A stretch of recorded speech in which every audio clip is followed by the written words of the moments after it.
Hey guys, Eastern Shore native here. Today I am in Woodbine, Maryland. I am at Morgan's Chapel Methodist Church. I am here in the cemetery. I'm actually documenting some of my family ancestry. I live about a couple hours away from here, so I'm not up in this area very often. So I have some direct relatives that are buried in this cemetery. I'm just going to document them. Just I'm a big history guy in the Ancestry. I've been doing Ancestry since about 1997. So through all my research, there's two different spots here. I started with the older ones here, and then I worked my way back onto some of the ones that I found. All right, we're going to start with the guy in the middle here. His name was William Elms. He was born in 1826 and he died in 1900. Through my research, he was born around Montgomery County, Maryland. He died actually, even though he lived in this area most of his life, he actually died in Washington, D.C. At that time, he was elderly and he was living with one of his daughters, and I'll touch on her in just a moment. At that time, that's where he died actually in D.C. He owned a farm right here across the street. There's a street, a road, I should say, across the from the church here called Hood's Mill. Uh, just down from that, he owned a farm. So that's what he did most of his life. The farm, from my research, it was between like 400 and 500 acres. The road split it. He had property on both sides of the road there at Hood's Mill, and that's where his farm was. He owned that up until the time he died. He had like 6 children with his wife, and then we'll touch on her in just a second. There's maybe two of his children buried here. The rest of them are in a lot of different places. He would have been my third great grandfather. And this is his wife. I don't know if you can read that or not, but Nancy Jane Elms, wife of William Elms, and daughter of Ephraim. And I know this because I've looked it up. It's Nancy Jane Zepp. She died in 1890, and it doesn't say on her stone exactly. It says in her 62 years old, but she was born in, if I recollect, 1828. On the epitaph at the bottom, it's a wife devoted as a mother, affectionate as a friend, ever kind. Yeah, my wife helped me out there. All right. Last name was Zepp. Uh, from my research, there's a whole ton of those in this area. At least at one time it was. I don't know if they still are. There's a lot of descendants of that.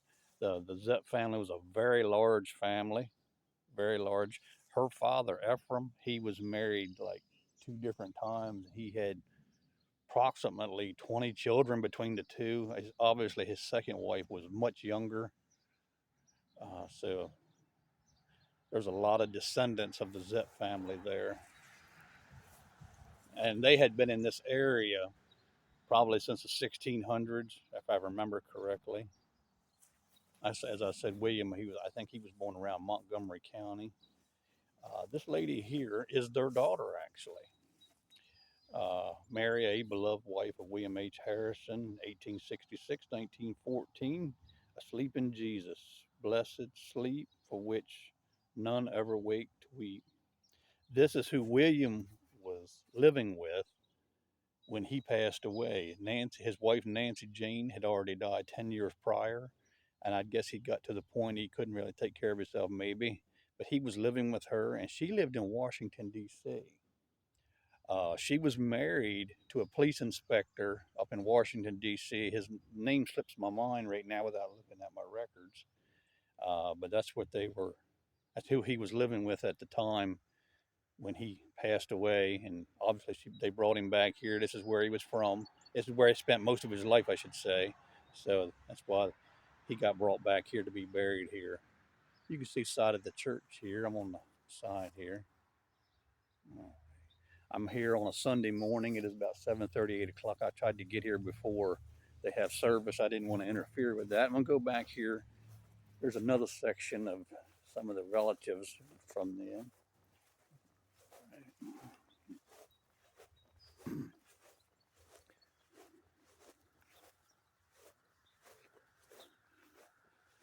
Going back here, it's real close to a piece of property somebody lives on. Next, there's a house over here. As you can see, the big stone here says Elms on it. All right. There's several footstones here. There's a lot of grass. Like the grass needs to be cut. I knew these names from my research. His Jeremiah, which would have been William's son, who we just touched on, 1851, 1929. He is the one who inherited the farm from William when he passed away. He would be my second great grandfather. This is his wife, Elizabeth, 1852, 1935. That was his wife. Her maiden name was Gartrell, which is a very common name in this area as well. Very prestigious name. And two of their children, two of their sons, now they had 5 or 6 children as well. 2 of their children are born here with them, or buried here with them, I should say. This is a John William, 1886, 1963. To my knowledge, he didn't have any children.